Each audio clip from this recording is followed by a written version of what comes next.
When you talk about European cuisine, most people think of rich comfort foods, hearty stews, like the Hungarian goulash, stuffed cabbage rolls, Polish kielbasa, smoked meats and pickles. But as is the case with many other cuisines, even the Eastern Europeans have a few skeletons hidden in their pantry. Believe it or not, they don't try their best to come up with the weirdest combinations or ingredients you can think of. While nose-to-tail eating might be a foreign concept for the Western countries, these recipes are hundreds of years old and were created out of necessity. Food was scarce, meat was not always available, so whenever an animal was slaughtered, people had to come up with a way to use almost every part of it. And before you get all judgy, keep in mind that no matter where you come from, there is a chance your ancestors used to eat some of these unusual ingredients. Food culture has changed a lot over the past few years. Millennials travel around the world with the intent of discovering new foods and trying unusual recipes, like the famous chef Andrew Zimmern, whose slogan is "If it looks good, eat it." He must have broken his own rule. So without further ado, let us discover the top 10 weirdest and exotic European foods. First on the list, boiled sheep's head.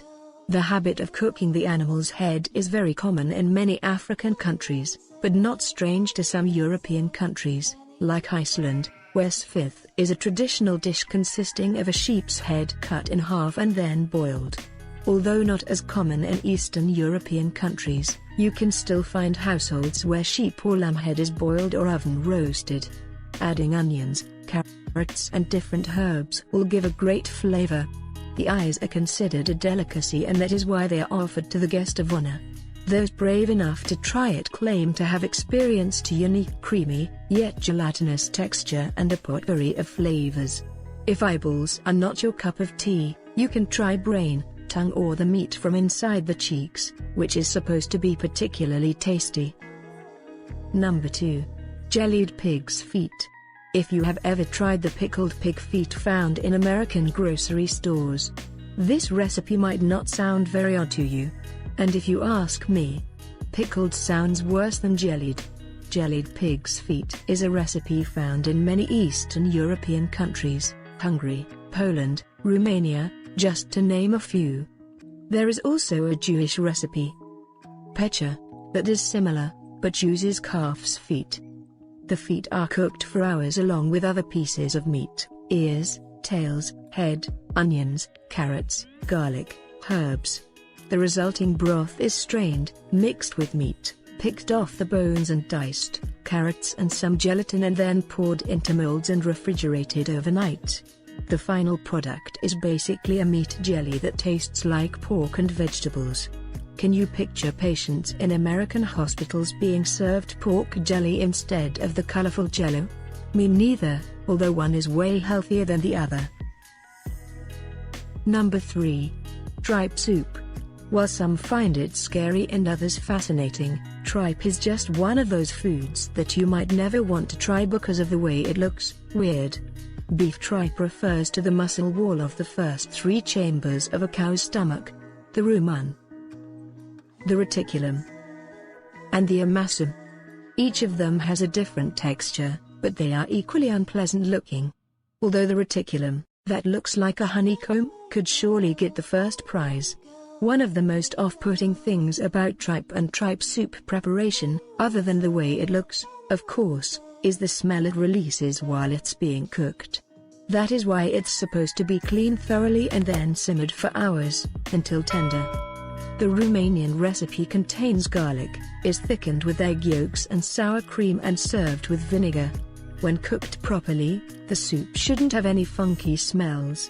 Before you dismiss it altogether, you might want to keep in mind that this soup is considered a very efficient hangover cure. And hey, if you're hungover when you eat it, you probably won't remember the next day, so you really have nothing to lose. Number 4. Deep-fried brains. This one is pretty self-explanatory. You take the brain, you deep-fry it, you eat it. Why would someone want to do such a thing, you might ask? to become smarter, of course. If it was that easy. They say Americans like to deep fry everything, but I don't remember seeing brains on any menu. The most common and tastiest recipe is made with calf brains, but pig or lamb brains can be used as well. While the outside is nice and crispy, the inside has a very creamy fatty texture, which is not surprising, since the brain is primarily composed of fat. As is the case with many foods on this list, if you don't have to cook them yourself and see the actual ingredients in their pure state, you're more likely to want to try them. Number 5. Blood soup.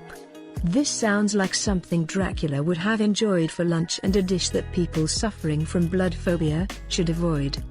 Blood is used in food recipes all over the world, from Asia to Africa to South America. The most well-known recipe is probably black pudding, which is a traditional British recipe for blood sausage. It can also be used in pancakes or even consumed raw in some cultures, for health benefits. Duck or goose blood soup, czernina, is a Polish favorite, but can also be prepared with hen, rabbit or pig blood. The soup has a sweet and sour taste given by sugar, or different types of fruit, cherries, plums, and vinegar, and is usually served with noodles or dumplings. Number 6. Salo. This can be found in many Eastern European countries, Ukraine, Romania, Croatia, Hungary, and it is cured slabs of fatback. It can be salted or fermented in brine, treated with condiments or smoked, the best kind. It isn't uncommon for tourists from the North American continent traveling through Eastern Europe to appear confused when they are served raw bacon for breakfast. While salo can be cooked if necessary, unlike bacon, it is mostly fat, so at the end, you get a small piece of fried fat. There are certain situations when frying salo is a better idea than having it raw.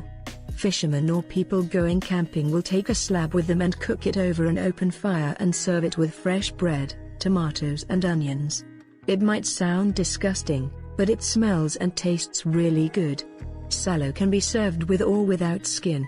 Just a heads up, if it has the skin on, it probably still has lots of bristle left. While the skin does taste delicious when it's tender, the hair is kind of a turn-off. In some countries, salo is served as an appetizer, along with vodka or plum brandy.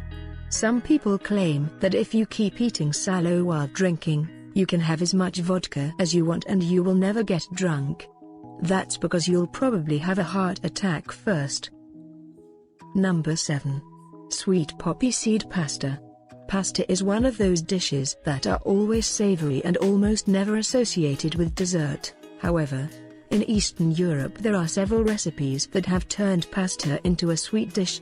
This Hungarian recipe is very simple: pasta, butter, lots of poppy seeds and sugar. But hey, if you fail that drug test, don't blame it on the poppy seeds. If you don't like poppy seeds, Hungarians have a similar recipe that uses ground walnuts instead of poppy seeds. Supposedly, it tastes even better if you add some homemade apricot jam to it. Jewish cuisine has its own sweet pasta recipe, sweet kugel, that consists of noodles, eggs, cheese, sugar and raisins. The whole mix is baked into a delicious casserole. A similar recipe can be found in the Romanian cuisine. Number 8. Fried milt. If you thought some of the above dishes were a bit nasty, wait until you hear about this one. Milt is the semen of a male fish. Yep, we're talking fried sperm. Milt looks a lot like brains and has the same creamy texture. It is very common in the Japanese cuisine, which shouldn't surprise us because Asians have always been more adventurous when it comes to food. But it's not something you expect your old Eastern European grandmother to cook for you. If you think you can stomach this, deep fried is the way to go. You get to enjoy the nice crunchy breading and the inside doesn't look as weird, either. It can also be steamed, but only if you can get past that weird texture. Number 9. Lamb drob is a traditional Romanian dish, similar to the Scottish haggis, served at Easter. As many probably know, it is common in Eastern European countries to sacrifice a lamb for Easter. While the animal itself can be cooked in various ways, roasted, over a campfire, the organs are used for drob. The recipe contains a mix of organs, livers, heart, lungs, kidneys, spleen, along with white and green onions, parsley and dill, and sometimes whole boiled eggs. The mix is then covered in wrapper, the serous membrane that covers most of the intra-abdominal organs, and baked. The final result might look like the much-loved American meatloaf, but it tastes nothing like it. The organs give a very strong taste and fragrance. If you are used to eating liver, this isn't too bad. Besides, think of all the health benefits of eating organ meats. Number 10. Shuba, or fur coat salad. Also known as herring under a fur coat, or dressed herring. This is a Russian salad consisting of several layers of diced pickled herring, cooked vegetables, potatoes, carrots, covered in a coat of grated beets mixed with mayonnaise. Some recipes also contain boiled eggs, raw red onions, grated apple. So many unusual layers. Right? It's like tuna salad meets potato, salad meets house, salad meets have some beets, they're good for you. If you ever have to eat pickled herring, you can pretty much say you found yourself in a pickle. This is traditionally served at the New Year's meal and was often served by Soviet Jews on Shabbat and after Yom Kippur, when Jewish rituals had to be practiced in secret.